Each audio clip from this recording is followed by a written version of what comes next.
the Hate Crime Act.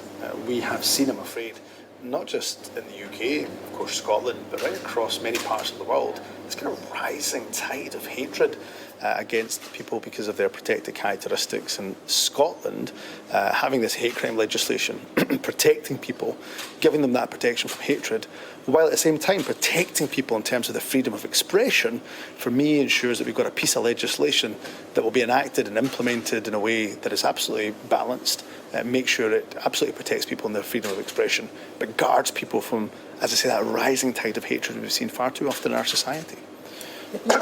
The Police Federation represent the people who are going to be having to enforce this law. They say it's a recipe for disaster.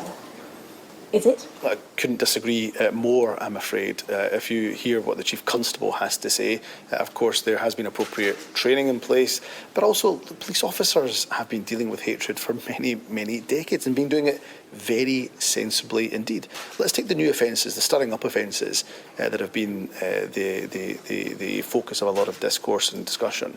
They've been in existence since 1986 in terms of racial stirring up offence of hatred. I believe that the new offences that have been created, they will be policed in again a very similar way, policed sensibly. And of course the police deal with vexatious complaints on probably a daily basis, and therefore will undoubtedly, if there are vexatious complaints, be able to deal with that in a way that again is sensible.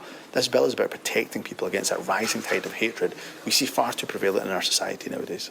But what lots of people are saying is that this is going to radically increase the number of vexatious complaints that the police are going to have to deal with, and they're already not able to cope with the demands being placed on their resources. Is policing Twitter spats really the best use of their time and energy? Well, firstly, there is absolutely no evidence for that claim whatsoever, and secondly, the police deal with vexatious complaints every single day on a whole range of legislation.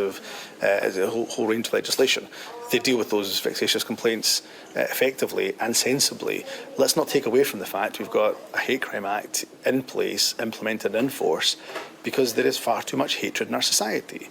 And often those who are the first ones to criticise the Act are also the first ones to tell me they have a zero tolerance approach to hatred. So now we've got an Act in place, has appropriate freedom of expression safeguards, but also protects people from hatred. It's an Act that everybody should get behind. There are lots